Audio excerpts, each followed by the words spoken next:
So while I was home, I got some new things to be able to do on the road because I like having hobbies on the road. I got some new art supplies. As some of you know, I like painting with gouache. It's something that I've recently started doing. And then I decided that I wanted to try watercolor. So I spent some time looking and I got this really big watercolor palette. I haven't painted anything with it yet. I tried a few random things. It's a lot harder than it looks. But this palette is really cool. There's a ton of colors, probably more than I know what to do with. It's a little overwhelming looking. And it comes with like a swatch card thing so I can see what the colors look like. But I don't really find it helpful, so I made my own. So I swatched all the colors, and then when I did them, I thought they looked like gummy bears. So I drew them all as gummy bears. It's kind of cute. And then I made a random painting on the other side. I kind of messed around. It's not a great painting, but I was just trying some techniques and I had fun. I turned all my random shapes into little characters. Also got some new paint brushes. I still have to peel this sticker off. It's struggling to come off and I don't have the patience to do it right now. So this thing is full of paint brushes. My mom got me some watercolor brushes for Christmas. This one's here. I'm excited to try them. Haven't tried them yet. And then there was a massive sale for these really expensive brushes on King Art. So I ordered myself a ton of paint brushes from that brand. All these ones. They're supposed to be really good for gouache painting, so. And there was a paintbrush set for like $13. So I got it. So these ones are really cute. I love the color. And they're the ones that came in this case. Because the brushes that I got originally, they were like $2 each. And they suck. So I think I'm set now. This is probably very impractical for van life, but I just really wanted it and I really wanted to try it out. It's really, really cheap gouache and I wanted it for when I just want to mess around and I don't want to waste my good stuff messing around. And a lot of people actually use it and really like it. There's a lot of mixed reviews on it, but I've seen some really good art done with it. Obviously, the artist is going to be like the artist is going to determine how well the painting comes out, because if you're a really good artist, you can make almost anything work. So, and I'm not a really good artist. So I got this massive gouache set. And you can see kind of all the colors inside all these holes. That's all the colors. And I haven't opened them yet. They're all still in here. I want to wait until I'm ready to actually paint with them, but each cup has 2 colors in it. I'm excited to use this. It's gonna be fun. The colors are really pretty. And then the last thing I got is this little device.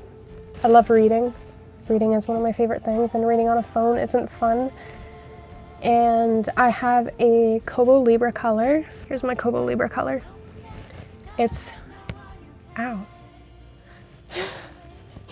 It's decently big, and I love it, and I have a stylus for it, and I can write notes in my books if I want, because I love annotating. I'm kind of a nerd for that. And it's great. Absolutely love it. But when I go out on an adventure, I don't really want to take this with me because it's decently big. So now I have this Books Palma 2. It has an e-ink screen, and it works like an Android, so I can download any app on it, which is really cool. Almost any app, whatever apps come in the Android, Google Play Store, whatever. You can see the screen there, and you can see I put a little background with forget-me-not flowers because they're super cute. And yeah, I just have a few apps in there. I even have Spotify. You can listen to audiobooks on here. I have the Audible app. I have Pinterest. Just, yeah. I don't know exactly what kind of apps I'm going to put on here. I'll probably just stick to mostly reading apps because I just want to use this to read. I don't want to be distracted.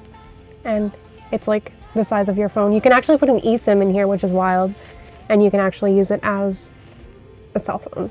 But I don't think I'm gonna do that. Anyways, that's all my new goodies. All the things that I'm excited to use on the road. And that's gonna make van life a little bit more fun, more hobbies. While Krista was back in Quebec, I was hard at work at trying to get the van in a little bit better running shape. I did a lot of little maintenance things and upgrades.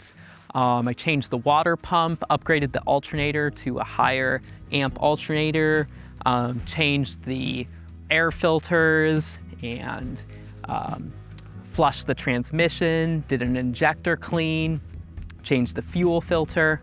So the van's in a lot better condition right now, which is really awesome because, you know, we were having a lot of problems. But probably the most exciting upgrade, potentially we've done this entire van life. Well, let me show you. For those of you who have been following along on the entire adventure, you'll know we've constantly been struggling with running out of power. And that makes us have to leave or just makes life on the road pretty difficult. And so we've been wanting to upgrade power for a long time, but the problem is we don't have much space. You know, there's limited space in the van, and I figured if we were gonna double our amount of amp hours, we were gonna have to double the space it used. But when I found out that Dr.Prepare has these 300 amp hour lithium batteries that are literally like about the same size as an old one of our 100 amp hour batteries, I couldn't believe it. And so that's why I'm so excited to show you these. These right here are our new 300 amp hour lithium batteries from Dr.Prepare. So there's two of them that comes up to 600 amp hours total, which is double the amount of power we had before. And it actually ends up taking up less space in the van here than our old system did. So twice the power, less space. It's really a game changer. We've been able to spend the last couple weeks up at this incredible campsite here while Krista recovered from being sick. And in the past, we simply just wouldn't have been able to because we would have been out of power after the first couple days. And now with this system, we are able to really have the flexibility we've always craved living off grid. It allows us to run our diesel heater, run our computer, our Starlink, everything, wherever we want for basically as long as we want with our solar. And it's really kind of one of the best game changers you can have for any type of off-grid adventure, either if you're camping or if you're living full-time out of your vehicle, or if you have an off-grid cabin. And these new batteries are so compact, allowing you to have loads of power in a small space for an extremely affordable price. If you'd like to check out these batteries or any of Dr.Prepare's awesome power solutions and adventure gear, we've got a link down below. You can use the code WFDP10 to get 10% off site-wide. A huge thank you to Dr.Prepare for supporting the channel. And now, let's get back to the adventure.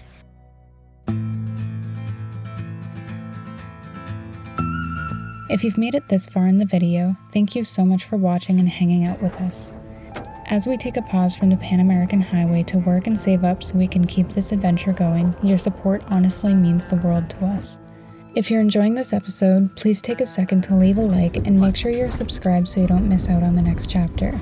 And to those of you supporting us through Patreon or YouTube memberships, thank you. You're a huge part of what will help us get back to the Pan American Highway as soon as we can. We came to Tim Hortons for lunch. Will got Veggie bowl. a veggie bowl. I got some chili with a bun, and I got some dessert. Except I'm gonna eat my dessert first. It's a good play.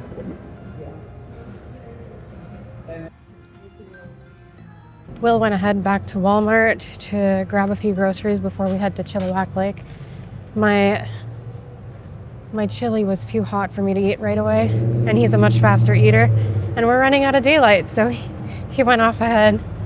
And now I'm heading back to the van, and we're gonna stay between here and Chilliwack Lake tonight and then head to the lake tomorrow. Should be a beautiful drive.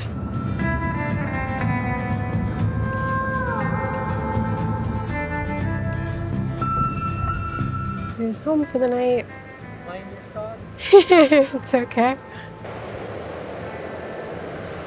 It's like a glacial blue over there. It's pretty.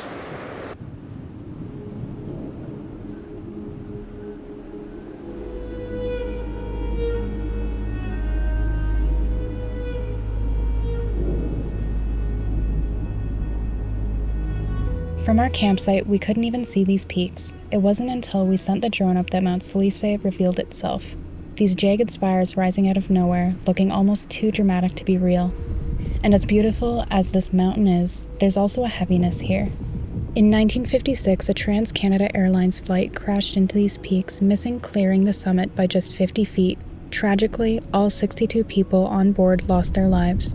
It's one of those places that leaves you completely in awe, but at the same time, you can't look at it without feeling the weight of what happened here.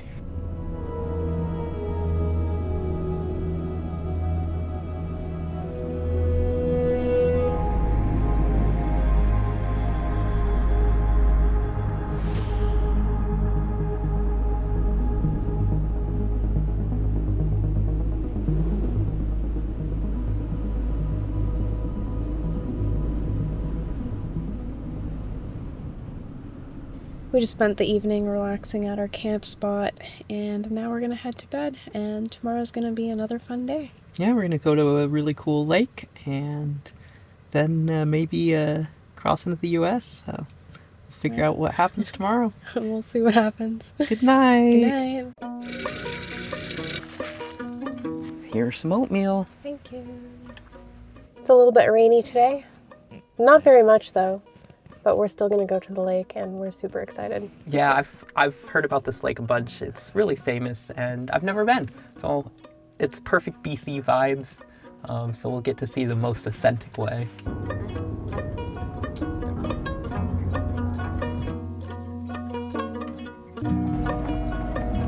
Oh, wow, it does look really pretty.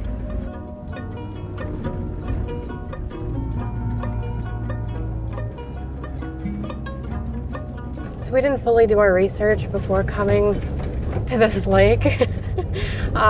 We figured it's a provincial park, right? Yeah. Provincial park. And I've seen lots of photos from it and stuff. And you know, we figured we'd drive up, there'd be a paved road, and there would be a big parking lot with a ton of vehicles. Yeah. We've just been on this gravel road with a bunch of potholes for like a long time now. It feels like we're just driving around the lake. I think we are. We're almost the US here. And maybe there is a main spot that we just missed, like back at the start. I don't know.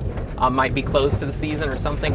But yeah, now we're basically at the other end of the lake. This road has been a lot of pothole dodging and some not so much dodging. It's been a very beautiful drive though. Yeah. So just like be aware if you're coming to Chilliwack Lake.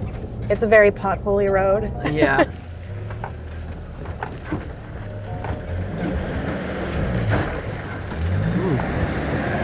Well, we just drove over that really intense part and about, I don't even know, 50 yards later? Yeah, something like that. We're blocked off. Yeah. Okay, we're walking down to the lake now.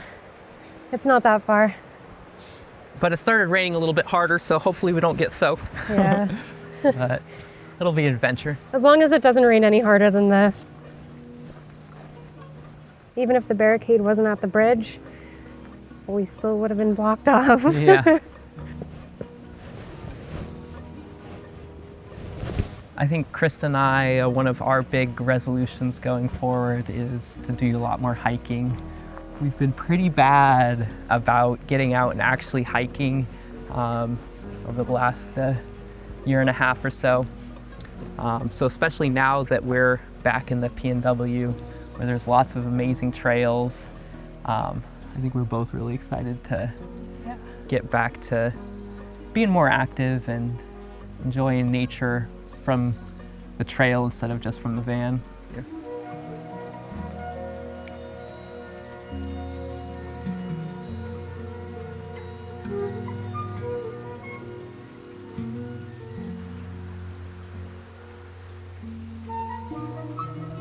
This is really pretty.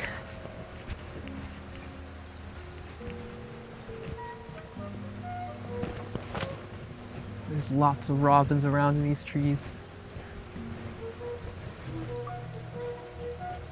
Here's the river. Do you think it's going to be glacial blue? This dry thing? No, up to the left. Let's see. I think sometimes here it is glacial blue, but it doesn't look very glacial blue. nah. Really green. Ooh. Yeah, Wow. It's pretty, very clear. It looks tropical. Yeah, wow. It's not coming through on camera very well. Maybe this way?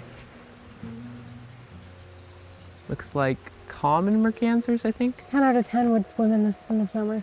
Yeah. Some people would be crazy enough to swim in this now, but not me. These might be wolf prints, might be dogs, but they're pretty big.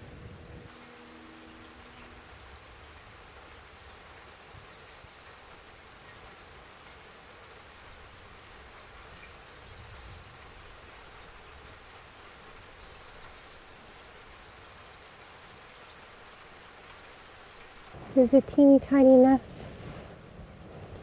I don't think there's anything in it. I can't see. Maybe you can though.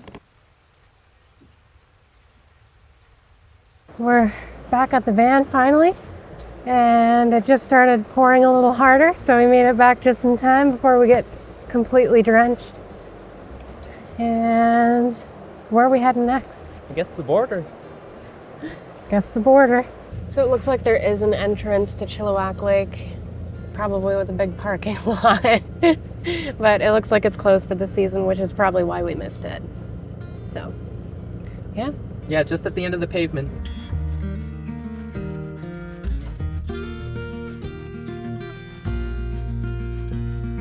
We're crossing the border. Yep, we're pulling up to the border crossing. U.S. Customs. Okay. Yeah, I've never crossed at this one before. It's a small one. Yeah, it's a very small one. There's only one lane open. Yeah, it looks like. Just two. What for you guys? Walla Walla for me. Quebec for me. Anything else that's coming back from Canada with you guys today? Eggs, poultry, fresh produce? Not got rid of it all. We're officially in the U.S. Yay! Border crossing went well. Just a few questions, normal questions. But Super yeah. smooth, super easy. Yeah, easy peasy. I like this border crossing, like no line at all. I'm definitely gonna very come back chill. here again sometime. Yeah, it's a very chill border crossing. So. Yeah. On to our next destination. I think we're gonna find some Subway or something. Yeah, I'm hungry. Yeah. It's a whole field of trumpeter swans. Well, I'm super hungry, are you? Yes. All we had was oatmeal today. Yeah, a little bowl of oatmeal. And we went on a nice hike and It's been a busy day. yeah, dealt with crossing the border, so we earned some Subway. Let's get it. It's delicious.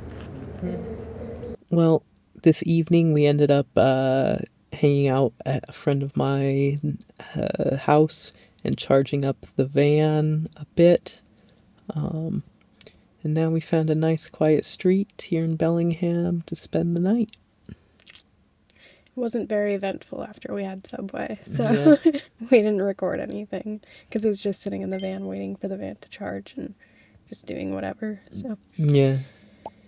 anyways, I guess that's it for this week's video. Yeah, thanks for joining us along for some really pretty places, and I think we've got some more really beautiful places coming up, so definitely stay tuned for next week. See you next week.